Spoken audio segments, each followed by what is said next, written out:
You're listening to the God Life Culture Podcast, where faith and what's trending collide.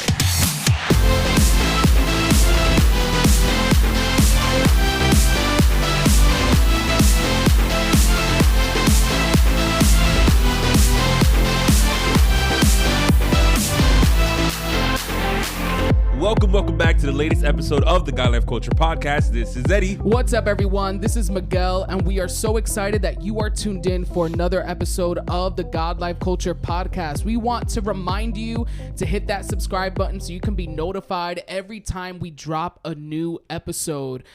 We are already in December. That's right. That is crazy. But we're excited that, we're entering this holiday season. We have, some great guests that are coming up, a great guest in today's episode. Yep. So, overall, we're just very excited. Eddie, how are you feeling? Yeah, I think you hit the nail on the head with, we're already in December. It is Christmas. I think for a lot of people, it was like the week before Thanksgiving. Everybody's already like putting up their Christmas stuff. Yeah. Then Thanksgiving happened, so they bring out the pumpkins and the leaves and all that other stuff.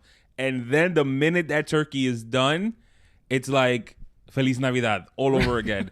And everybody's been in that Christmas spirit. Yeah. But I think that once you enter into December, it really solidifies that whole idea of it being Christmas and the festivities and all that other stuff. And people can, be a little bit more proud about that their Christmas tree's been up since September. Yeah, it's true. I mean, and we were talking that last weekend, it seemed, or the weekend of Thanksgiving, right? That everyone was kind of putting up their tree. Yes. A lot of people, and I think this is that time of the year where you also see, everyone putting up their tree or getting their tree, decorating their tree. What's the theme this year? So it's an exciting time, and, we're definitely excited to get into our conversation today with our special guest who, we have known for some time. We have known, of him and his band for some time, and he is going to talk today about his new Christmas EP that is available now and definitely should be added to your holiday playlist. So would you please welcome to the God Life Culture Podcast, Joshua Martinez from the Red Letters. Joshua, can you please say hello to our listeners? Hello, everybody. How's everybody doing? Yes, we want to just thank you so much for being on with us today. We're very excited to have you on and just get into this conversation. Like I said, we have known you for some time. You, are the lead, singer and founder, I believe, as well, of a band called the Red Letters. We have shared throughout the years. You've been, to our church. You've been to, many different churches that we've also been to. So it's exciting now to get to talk to you in this form, in this platform, and just get to, know you a little bit more, and even our listeners and those who may follow your ministry and your band and your music to just get a different insight into who you are, and one of the first questions that we always like to ask our guests when they're on is a question that many people, will find that they feel is a daunting question or a question that's very involved or intricate, right?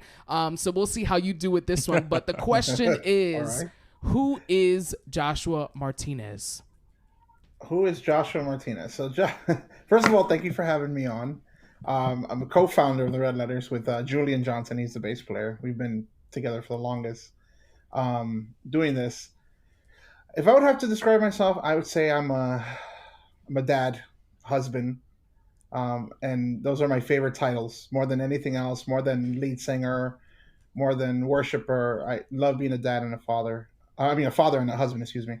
But I'm also a worship leader. I am a pastor. At some point, I was a pastor as well. So, and I'm just a musician and writer. This is a daunting question. Yeah. How do you describe yourself? But you're doing great. You're hitting all the points. Yeah. I mean, that's. I guess that's who I am. A writer, musician, pastor, father, husband. Awesome. And New Yorker. Yeah. Yeah, and I really like how you started, because I think oftentimes, people answer this question differently based on how they view themselves, and I think when you ask this question to certain individuals, they immediately go to what they do, right, or their ministry or what's being highlighted at the moment, right? And I love how you started off by saying that you're a dad and a husband. because like you said, I think it is important to recognize also those elements of who we are and understanding that that is, one of the most important jobs, if not the most important job, right, that God has given us, to steward over those things. And then like everything else follows after that, so I definitely love, Oh how yes. you mentioned that. Oh yeah. Thank you. Yeah, for sure. And you spoke about, the Red Letters and being the co-founder. For those individuals out there who may not be familiar with the Red Letters, can you just, give us a brief history of, the Red Letters band, how it came to be, the inspiration behind the name, how long you guys have been, doing ministry together? Just, give us a brief history about that.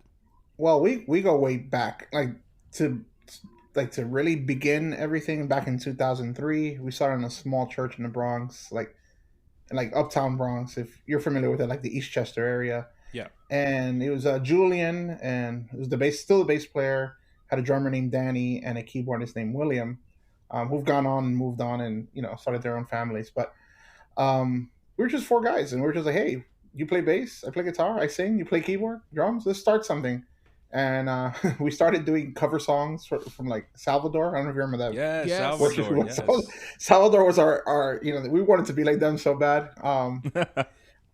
We never were able to be there. They just have so many instruments, but and we started playing, churches, like youth retreats or youth campañas, and men's campañas, stuff like that. And like word of mouth, like just started spreading, and God started opening doors for us. And so that's back in 2003. But since then, we evolved. We had different members. We finally found our sound.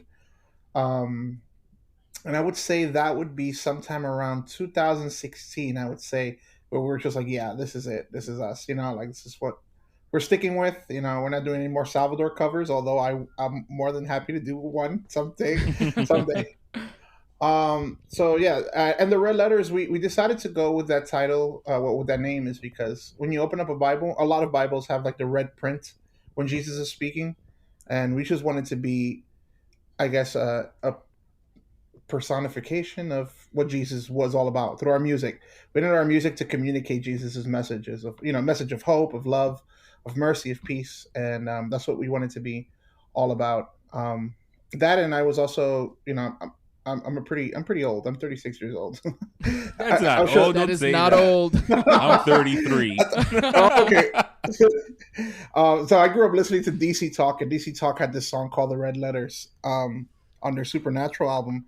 And I remember being young and saying, if I ever start a band, I'm gonna call it the Red Letters. So it just that's how it happened. But Awesome. Yeah, we love, hearing stories like that, especially that, you had kind of that vision when you were young to say, if I ever started a band, it would be called the Red Letters. Because I think it's super important when, we're intentional with the names that we pick for whatever we're attached to, what we do, projects we work on. I think, it would be, and we spoke about this in a previous episode not too long ago, it would be kind of sad to be like, what's the inspiration behind the name the Red Letters? And like, oh, it just sounds cool, So it's definitely awesome that you, there was a reason behind all of that. Yeah. And you've released, quite, some music in the last few years. You have different songs that, a lot of people know and have grown to love. And just recently you released a Christmas EP titled Christmas Songs.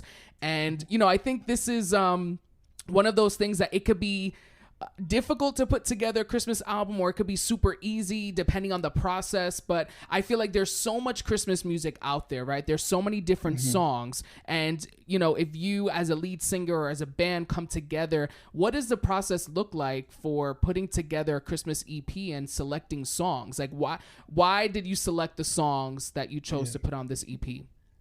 So I mean, the songs, this EP is, I would say, 6 years in the making, maybe.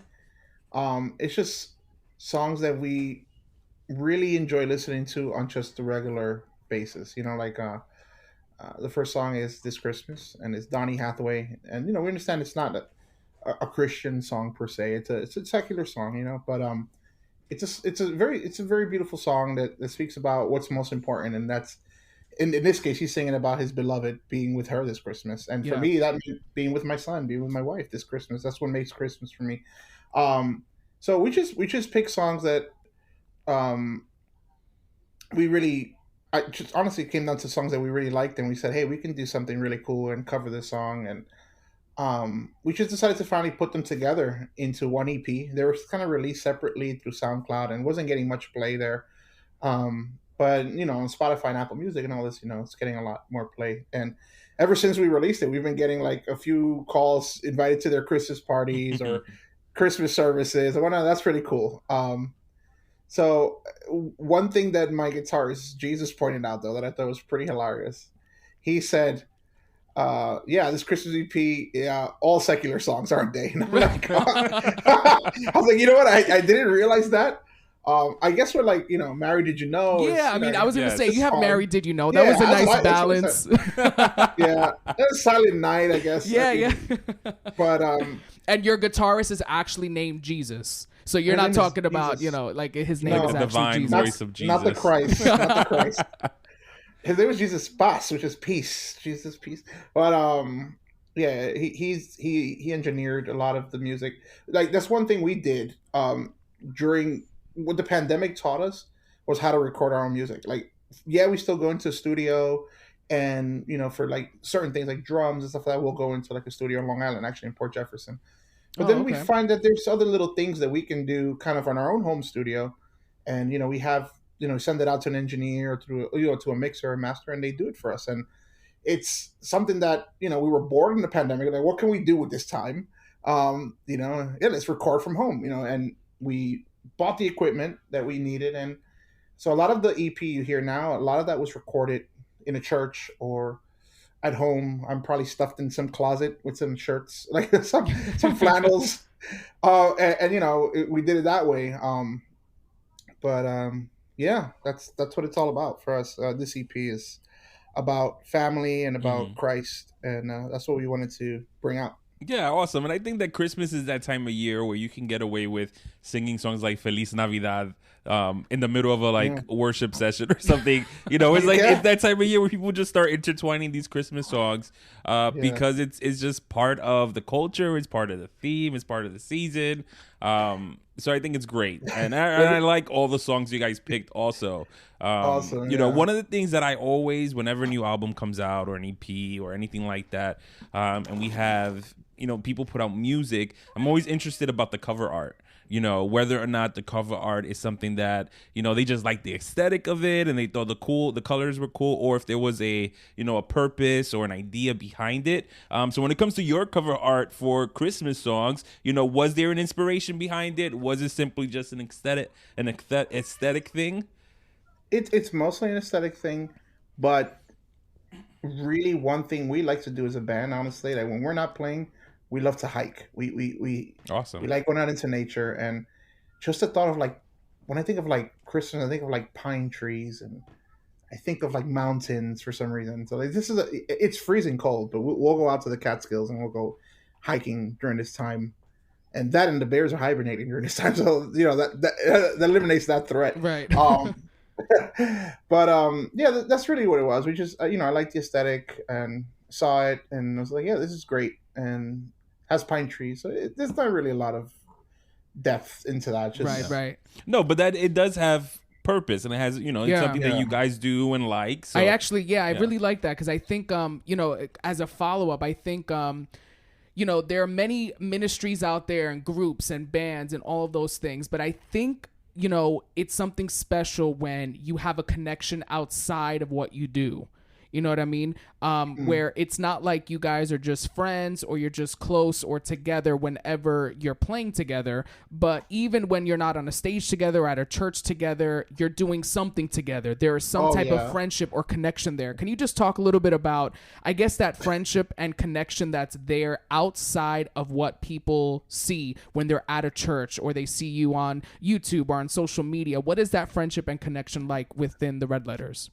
So yeah, I mean, our connection is strong. We're the best of friends, honestly. I hear a lot of like bands breaking up and they're like fighting and stuff like that, and that I see how that can happen. I mean, 5 out of us, or three out of the 5, I should say, we're brothers. We're blood brothers. And the other Julian I've known all my life. He's like my brother too. And Jesus, one time I saw him playing at a youth service, and I was like, "Yo, you play great. You want to play for us?" And we just do perfect example. We were out in Delaware not Delaware, Delaware Gap over by East Stroudsburg out there. Yeah, Pennsylvania. Yeah, and we went out there and we just went to a pie shop. We were just like, let's get some pie. So I'm like, and that's just like something we did as friends, and it wasn't necessarily like we were obligated to go play anywhere or anything like that. It's just something we like to do. Although two of our members are transitioning out of the band this season, we're gonna have two new members pretty soon. And that's my brother Moses, who just got married, and he's kind of focused on that as well. And we wish him the best. There's no bad ill feelings or anything like that. We know we've Right. spoken about that. And my brother Sam, who's a drummer, he's also deciding to pursue his career and things like that, and we understand that too, and that's great. So, but we still stay close, and even if we don't play together, we still have a chat together. That infamous group chat, and we'll go out for pizza together when we're not doing anything. Like we're just, it's very important because that translates into when you're up ministering. Yeah, exactly. And I think it's evident, when you're ministering and you're up there on the platform or the altar, the stage or whatever, and people see that. I think it, like you said, it resonates where I think it just makes the worship even more powerful. It makes your connection as a group even more powerful. And it's something, that I myself have experienced as well, within the, how ministries that I was, that I'm a part of. And, even when we haven't been doing things together, we're still together, you know what I mean, in one way or another. And just, I think, again, it just translates well where ministry is not the only thing that can connect you to individuals, right? But you can also have a solid friendship outside of that. So I think that's, that's awesome. That's right, awesome. Yeah. Thank you. Yeah. And, Absolutely. like you said, you release this EP, Christmas. It's all about family. It's all about, Christ and all these things. And I think one of the biggest things at this time of the year that we see often or that we hear being talked about is the idea of Christmas traditions, right? Christmas traditions within family, within church, and all of the different aspects of that, whether it's starting a tradition or continuing one. So what are some Christmas traditions that you have created within your family? And, if you haven't, like, what are some that you think that you should maybe start? Well, growing up, I mean, I'm from El Salvador. I mean, I was born here, but my parents are from El Salvador. Christmas for us is on the 24th. I don't know if it Yeah. is for Right, every yeah. Hispanics. We celebrate the 24th. The 25th is a day to sleep in, and when you were a kid, it was a day for you to play with your toys. Yep. So that tradition continues. So but my wife, she grew up where everything was the 25th. My wife is Spaniard and Russian, so her family was more. We do everything on the 25th. So now we have our son where I just want to do something on the 24th. I'm like, this is not, this is Christmas. And, she's like, no, the 25th is Christmas. So what we do now is that we'll share with my family on the 24th. That's the tradition we have. And we'll open one gift for Isaac. And then the next day, my son's name is Isaac. Okay. And then the next day we'll just kind of have she likes to bake Christmas cookies with Isaac, and we'll do a little thing, like a little Christmas party with him and stuff like that. But I think one of the biggest traditions we have as a family altogether is that every year, right after Christmas, we usually rent an Airbnb up in Catskills, New York, and we just spend maybe a few days there till New Year's. Oh, nice. And that's something we've been doing for years now, where we just kind of New Year's, we just want to get away from the city as much as possible. I know people are going to the city to see the ball drop. We're just moving away from it. We just want to be in the mountains alone. We go to the supermarket, we make it, that we do a big shopping and we make a big dinner, and so that's something that we've been doing for a while. And it's continuing. We're still doing it this year. So it's great. You know what? It's funny that you say the whole thing about trying to escape and go into the Catskills and all of that, because I have, my wife is originally from the Dominican Republic, moved out here, wound up living in the suburbs, but I grew up my whole life in the city in Brooklyn. So the idea of going into the city to me is I don't want to do that. I've been doing that my whole life. Whereas for her, it's more of a thing that's more exciting. So I definitely get the idea and the sentiment of just escaping and going somewhere else. Yeah, and I go ahead. Sorry. No, go ahead. No, I just love it. When I play out of state, say we're ministering in Georgia or whatever, and where are you guys from? And usually I'm like, I'm from New York. Automatically, everyone says, "Oh my goodness, you live right by Times Square." I'm like, I'm like a few train stops away. Yeah, Yeah. yeah, sure. It's ridiculous. Yeah.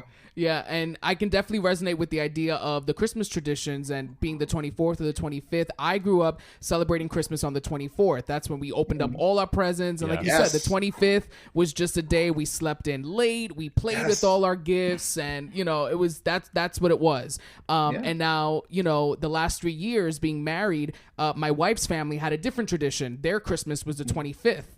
So they open up their presents Christmas morning, and Christmas Eve, there really isn't anything happening, So it's Right. that we kind of split it. So the 24th, we're like all together with my family. We'll do all our gifts Right. there, and then the 25th, we'll exchange gifts with each other, and then go to her family. So it kind of works out. It's a nice balance there. But like you said, I think there are different traditions that you have growing up, and then as you get older and start your own family, you implement them and tweak them and do what you have to do so it works for you. Right. Yeah. I mean, as long as I have pasteles and ham, I don't care if it's the 24th, 25th, 26th. I'm good. Like, just bring the pasteles out and the arroz con gandules. Yes, absolutely. And the jamon, and I'm good. Yeah, all the good stuff. One of the things that it allows us to speak on in reference to duality is the fact that we are Latinos, and that we live in the U.S. We're part of New York, which is its own culture within itself. But then when we speak about like what we do for the Lord and when we worship and all that other stuff, because as part of the Red Letters, you guys have put out music in English, and you guys have also put out music in Spanish as well. I'm gonna ask you a question, but I ask this question because I find myself doing this depending on my mood. But does your mood influence or dictate if if a song comes out of you in English or Spanish?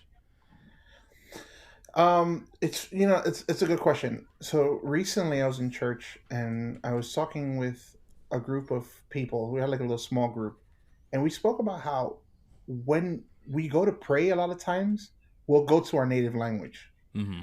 because that's just how we feel. That's how we connect with God. So I learned how to speak English. I already knew how to speak Spanish when I was a kid. So sometimes when I pray, I'll pray in Spanish. Yeah. When I think, I'll think in Spanish. Um, when it comes to these songs, we had 5 songs, which by the way, we're still going to put out 2 that are in January. We had these 5 songs. We're like, these are Spanish songs that we have. We're mostly an English band. Let's just put them out. And it was for me more of a challenge to write songs in Spanish because I'd never done that. Mm. But I definitely feel like certain words in Spanish carry a more passionate mood than if I were to do a song in English. So yeah, if I'm in a certain mood, I'll write it more out in Spanish. It might turn into an English song in the future, but Mm-hmm. yeah, I think the mood does take a big toll in that. Yeah, no, I agree because I find myself doing that as well, whether it is a praying or whether it's singing, whatever. Mhm. Where usually I think I lean towards more the Spanish, even though I grew up in a bilingual home, so it was kind of even. I do feel more comfortable speaking in English on an everyday life, but for some reason, when it comes to like worship or prayer or anything like that, I think that Spanish just holds more weight for some reason. does. For me, so I was just curious about that for you as well. And I've also been wondering too because I grew up in the city. Church basically my whole life or whatever, and I've been part of. I have been in the generation that has seen different waves of music genre being introduced into church, and how that was received initially, and then how things changed throughout the years as well. So then, my question for you is: how would you describe your creative journey as a Latino, as a Christian that loves to rock out?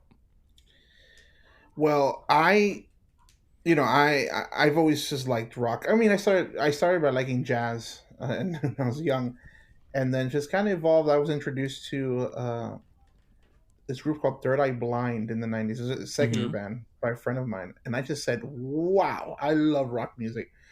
And I just thought to myself, "How can I bring this into the Christian world? How can I use this to glorify God?" And you know, we didn't start off right off the bat with rock music because that was very like taboo in a lot of the churches. Yeah. And as a matter of fact, we got a lot of like "Don't come back," Oh no. or we've had our sets cut short. It doesn't happen anymore, but it used to happen in the beginning. Yes. Yeah. And then little by little, we started breaking down like, hey, you know what? We're getting invited to more places that are a little more liberal. I don't like using that word, but more liberal. Yeah. we started experimenting. So people started liking our sound. People were saying, "Oh, we haven't heard anything like this in our churches. We love it." And I'm like, "Oh, that's great." And one thing that Julie and I, till today, we still do, and it's not to knock worship music in any way, because I'm a worship leader in Long Island right now. Um, we wanted to bring art to worship, Mm. and worship can be very. And I don't know if you guys are musicians or have played or sang. I mean, I know Not you are. really. No. For fun, we'll do it, Listen, but you not, guys have it's some it's art. not our ministry per se. Well, I mean, Miguel, he has albums out. He's Right, spoken right. word. That's That's true. an art on its own. That is true. And you don't see that much either. Honestly, before Miguel, I had never heard of a spoken word album. I was like, this is great. This is amazing. Thank you for that. Um, Awesome. yeah.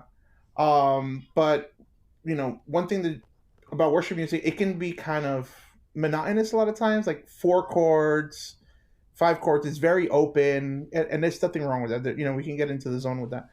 Julia and I have really decided to be like, let's bring some art into this. What if we do this here? And one of the songs we did is La Niña de tus Ojos. We completely changed that song around, and just messing around one day, in a studio, which was like, hey, this sounds cool, doesn't it? And we just wanted to take some songs and say, what if we added a little more art to it? How far can we go with that? And that's part of our creative process. Like, we'll be like, the lyrics are biblically sound. They're speaking to our lives. Hopefully, speak to others. But how can we bring art into this? And we'll take all our influences and put them in one, and that's what you get.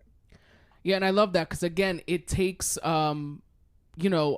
what is already a style. You know what I mean? When we think of worship music, we have a style in our head, right? When we think of church music, we have this genre or style in our head, and it just again allows you to be creative and introduce a new form of doing those things, and a new form and a new way to reach different people, right? That may not connect to the traditional worship song or the traditional style or the way La Niña de tus Ojos was originally, put together. It just introduces them to a whole different, world and style. I mean, I remember the first time you came to our church, and our church again, a few years back is way more than now, was a little more traditional. And really you guys were the first, I want to say, with the exception of probably the Chosen that had come to our church at that time a while ago. But, you guys were, again, just that unique style of like that rock Christian music that our church really wasn't accustomed to. And I remember, kind of waiting to see the reaction of the people and just waiting to see, and they loved it. I mean, we reference it to this day,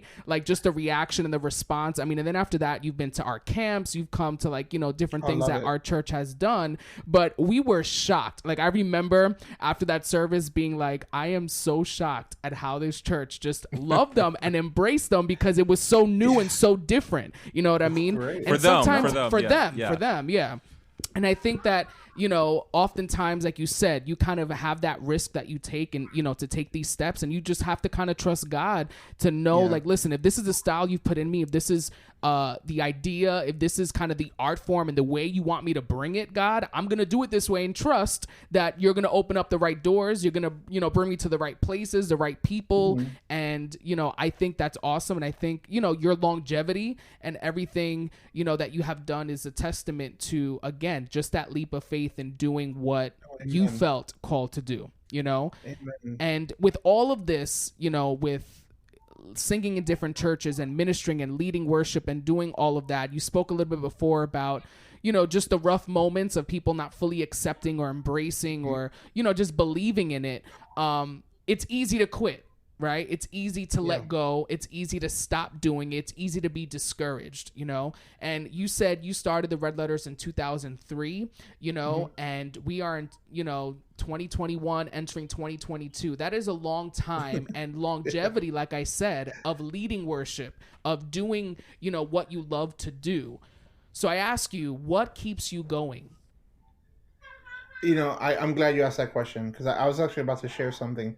Well, before I share that, I want to say that our most streamed song is La Niña en tus Ojos at the moment. And every time I look at the streams on that, I say, this is all New Jay. New Jay has burned this song. So thank you guys for that. You guys are always the most supportive. A lot of the youth from that church are always commenting our stuff, sharing our stuff. So I'm eternally grateful. Awesome. What keeps me going is this. Since the Red Letters was conceived, we started in churches playing youth campaigns, all that, but we eventually evolved in playing festivals. And a lot of these festivals are secular festivals where we're the only faith based group. And our songs don't always just, they're not blatantly, Jesus loves you, which he does, but it's not, those aren't the blatant lyrics.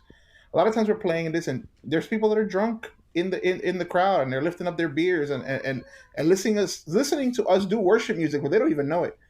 And in the middle of this of those sets, one thing I love to do is like, if you guys haven't figured it out by now, we're singing about Jesus. We love Jesus, and I'll go, if you love Jesus, let me, raise up your hand, and you'll see them raise up their beers and be like, and a lot of people criticize for that, but I see it as God has allowed us to enter this field because this music, maybe someone won't go to church, but they'll go to a festival and they'll hear us play and they'll be like, yeah. And something that keeps me going is that after these festivals, number of times you can ask any of the guys, people have come up to us backstage and after, they're like, there's something different about your music. I don't know what it is, but I feel better. There's something so positive. And these are people that don't know Christ, and we take the opportunity to be like, it's because we're singing about God. We love God, and it's God touching your life. It's God reaching out to you, and we've been able to preach through that. And as I'm speaking to you right now, I'm getting goosebumps because it's like, that's what keeps me going. It keeps me going that, okay, maybe some churches didn't accept us, and I hold no ill regard towards them at all whatsoever, but we had to keep going for people that wouldn't step into a traditional church and sit down for a traditional service, instead go to a festival where other rock bands are playing, and we happen to be there and we touched and impacted somebody's life. And that's what keeps me going even now in 2020, 21 and 22. It's just that we're making a difference not only in the church but outside the church. We're being called to be the church. Yeah. And that's wherever we go, and that's what we want to be.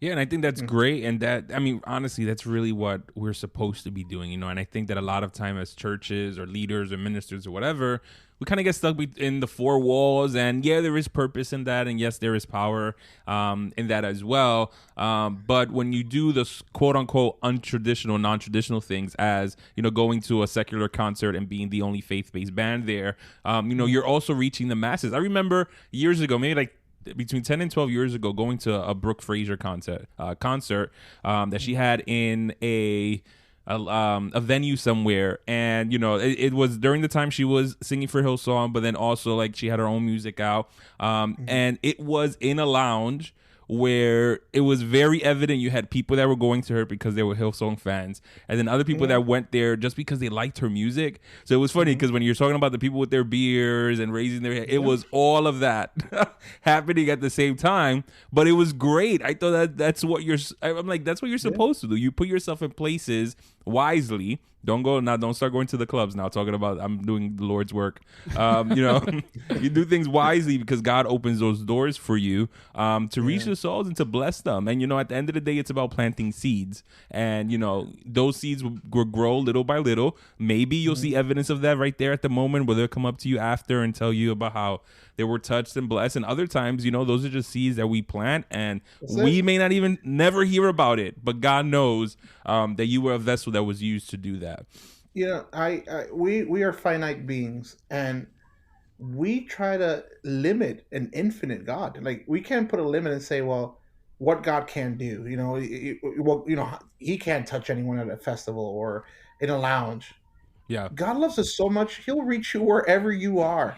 Wherever you are, he'll find you and he'll reach you. And we're just thankful to be one of the vessels he uses, because God is using so many. Yeah.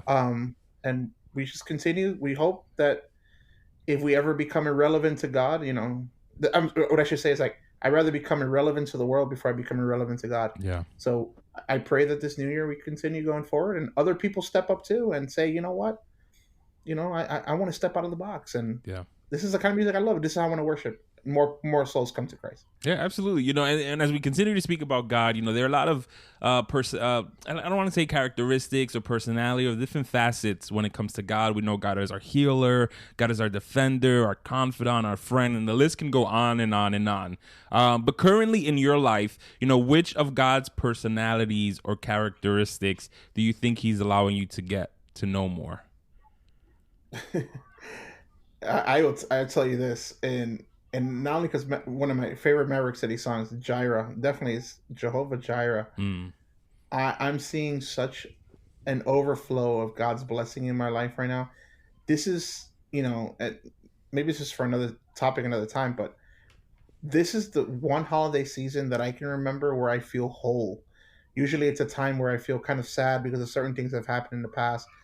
This is the first Christmas where I just kind of feel like everything is great, and I tell my wife all the time, I'm living my best life right now, babe.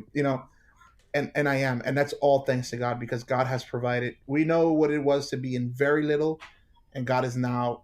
I'm seeing God put us in an overflow that's just amazing, and I understand that the purpose of that overflow is to bless others. It's not just for us to be like, look how fat we're getting with all these blessings. We every morning I wake up and I say, God, put people in my path that I can bless every morning, and he does. Some days he will, some days he won't, but that's how I've been experiencing God lately. He's been our provider, and he really is more than enough. Mm. Yeah, and I love how, transparent you are because, again, we have listeners that listen to us and that are, from different walks of life and different situations and life circumstances where, like we've said, this holiday season for some may be amazing and they love it and it's, filled with joy. And for others, it's a moment of sadness or just thinking about, things that they have gone through and endured or what their current situation is. And I don't know. I think there are many people that fall under that category. So I want you to take a minute to speak to those individuals, whether they are musicians and singers and worship leaders and people in churches who may just be struggling with the idea of giving up, because of the hard season they're in right now. What would you say to those individuals who are at the point of walking away from what they enjoy doing the most because of life circumstances? Yeah, to speak to them directly, I would just say this, like, something that really got to me that I had never realized is a story of when Jesus is using the 12 disciples to feed 5,000. He's feeding the masses. And I could just imagine them feeding all these people, and they're like, "What about us? Like, we're hungry too. Like, we want to eat." I don't think they ever got a chance to eat before they fed everybody else. And at the end of that story, I never realized that it says that once everything was done, there was exactly 12 baskets left for them to eat. And that's been an encouragement to me. Has encouraged me because it's like, I say that to all worship leaders, pastors, leaders, anyone who's struggling at the moment, that as you feed the masses, as you're out there giving of yourself and pouring yourself, you may not be whole, you might be hungry yourself, but just know that at the end of you doing all that, God has a basket for you, and you are going to eat, and you are going to be fed, and you're going to be made whole. So just keep going, because ministry is not easy. Being a worship leader, pastor, it's not easy, but there's a Spanish saying my mom, my grandma used to say, "A que mucho se le da, mucho se le requiere." To him who is given much, much is required of him. And just literally, your sanity is held within your relationship with Christ. Take a Sabbath. It's so important. And Sabbath, and I hope I'm not talking too much, but Sabbath literally means Shabbos, stop. There's a day where you need, as a worship leader, as a pastor, just take a day to do nothing. Play some video games. Go out to the park. Take a walk. Go for a bike ride. Literally, it's a day for yourself. And I think that's something that's very necessary to keep going. And just know that God will provide at the end. Yeah, I love that. Again, I think your words are definitely going to impact someone's life who right now just may be in that hard place, you know what I mean, of trusting in God, believing in God in this season. But, I encourage our listeners, if that's you and you find yourself in that place, listen to, his words and listen to what he said, take heed to them. But also, and not even to just, plug your music, but check out like his music and his songs. I know one of them that's, also a very popular with a great message is Después de la Tormenta, translated in English, After the Storm, with just some awesome lyrics, some awesome, an awesome message there. And, you know, we know it's not easy. We know that life, you know, throws us curveballs at times in hard situations, but, you know, we're just encouraging you to just keep moving forward. You know what I mean? And to not give up and not let go of those things. You know, so Joshua, we want to thank you so much for being a part of our podcast today. And we just want to give you a minute right now to just let us know where we can find you on social media, where we can find the Red Letters, where we can find your music. Give us all the information. Yeah, and thank you for having me. Like, this has been edifying for me in a way as well. I just pray it's edifying for everyone who listens. But you can find us Instagram, Facebook, YouTube. Just type in the Red Letters. We're at the Red Letters on Instagram, the Red Letters on Facebook, Twitter. You can also find us that way. On YouTube, you might have to type in TRL Movement for some reason. That's how, when we created the page, that's what we did. You can find our music there that way. And on Spotify, just the Red Letters. Just, you got to be specific with the Red Letters, because there's other Red Letters out there who also wanted to start a band, listen to DC Talk in the 90s. But yeah, just, you know, check us out and be blessed. You know, we hope that it blesses you. And if you like the music, just share it along. It means a lot. A share means the world to us. Awesome. And definitely go check out their latest EP, Christmas Songs. It has, you know, 4 awesome Christmas songs, different arrangements and all of that. So definitely go check that out and add it to your holiday playlist. So thank you again, Joshua, for being a part of the God Life Culture podcast today. We're definitely grateful. Thank you. Thank you so much. No problem. And we just want to remind each of our listeners, go support, go, you know, follow the Red Letters and stream their music, add it to your playlist, to your church playlist. Definitely, you know, show them that love, and continue to follow us on Facebook or Instagram at God Life Culture Podcast. Subscribe so you can be notified every week when we drop that new episode. Yeah, so thank you, Joshua, once again. Thank you, listeners, for taking out your time to go with us on this journey with Joshua and the Red Letters. So make sure that you download all of their songs, purchase it, Christmas songs. Go and look them up and all their other singles and EPs that they released as well, and buy those also. Why not? Let's support and let's help this ministry move forward. So thank you once again for tuning in to the latest episode of the God Life Culture podcast. That's God Life Culture. Until next time. See ya. Bye.